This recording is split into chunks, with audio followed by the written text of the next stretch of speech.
Hi, my name is Valerie Agnello. I'm from the Independence Branch Library, and I want to say a big hello and shout out to all of our Adventure Club kids, especially those from the Independence area.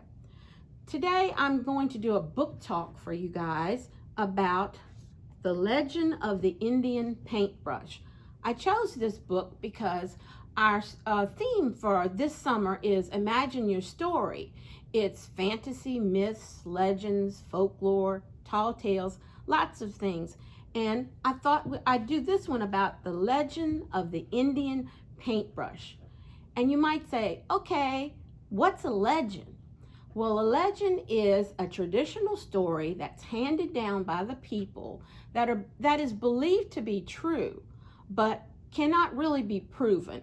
But it is enjoyed and handed down through the years by the people. And that's what this story, The Legend of the Indian Paintbrush, it's retold. It's like a retelling of an old Texas tale by Tommy DePaula. This book it's based on an old Texas tale, but the Indian paintbrush, we'll have to wait till the end of the book to find out what it is. It has actually something to do with another state in the United States of America. But the Indian paintbrush is a book about a little Indian boy. He was kind of small in size, smaller than all the other boys. And he was not really good at warrior training, running laps and fighting and doing all this, but he was really good at making things, and he could paint awesome. And a wise man in the village, they call him a shaman, that's what the wise man in the village was, told him that one day he would paint wonderful deeds of all the hunters and all the warriors, and it would be handed down by the people. And as he grew up, he did. But he really had this idea of trying to paint a beautiful sunset, because every evening he would go up on the hilltop and he would watch the sunset. And the colors of the sunset was just beautiful: reds, oranges, golds, yellows. And he would take berries and he would make paints with berries and flowers and stuff like that. But he just couldn't get a good mix of paint to paint these beautiful sunsets. And he did paint really good pictures of buffaloes and animals and all the activities of the people in the village. Well, one night he had a dream that if he would go to the top of the hill and watch the sunset, that he would find what he needed to make a beautiful painting. And he in the dream he was kind of wondering what was really going to happen, because he's tried, he's looked around, he's persevered, he'd looked for stuff, and he couldn't find all the right colors. But anyhow, he decided to go to the top of the hill and he watched the sunset, and there it was, beautiful.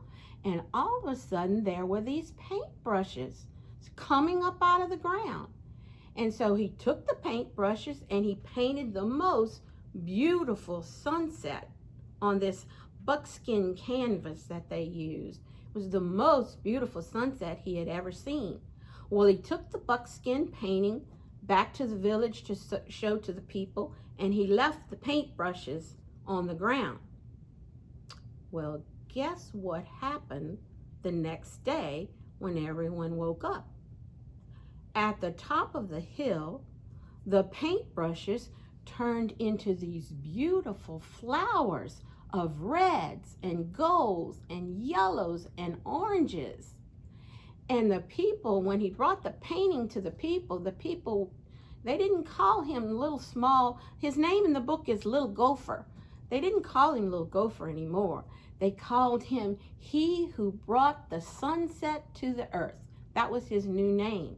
And he was applauded by the people, and everyone was happy. And do you know, to this very day, that the flower called the Indian paintbrush, here's a picture of it right here, grows all over Texas, Wyoming, and some of the plain states. This is what grew on the hilltop, the Indian paintbrush. Wasn't that a great story? that little gopher didn't give up. He pursued his occupation. You know, not everybody can be a warrior or a sportsman or a banker or a lawyer. You have to go with your gifts and talents, and his gift and talents was painting, and he really enjoyed that, and he pursued that. So I think you would really like this book, and many other Indian legends, also Native American tales. There's a few that we have in our system besides the legend of the Indian paintbrush.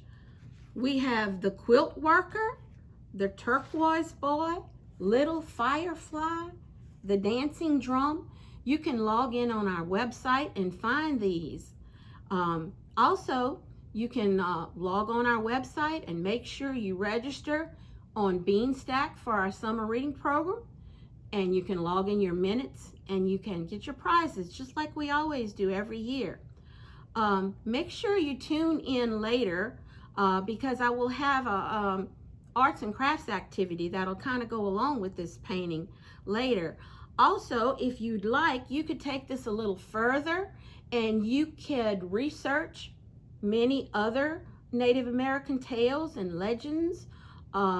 You could also find the state flowers of the other states. Like, why does Louisiana have a magnolia as a state flower?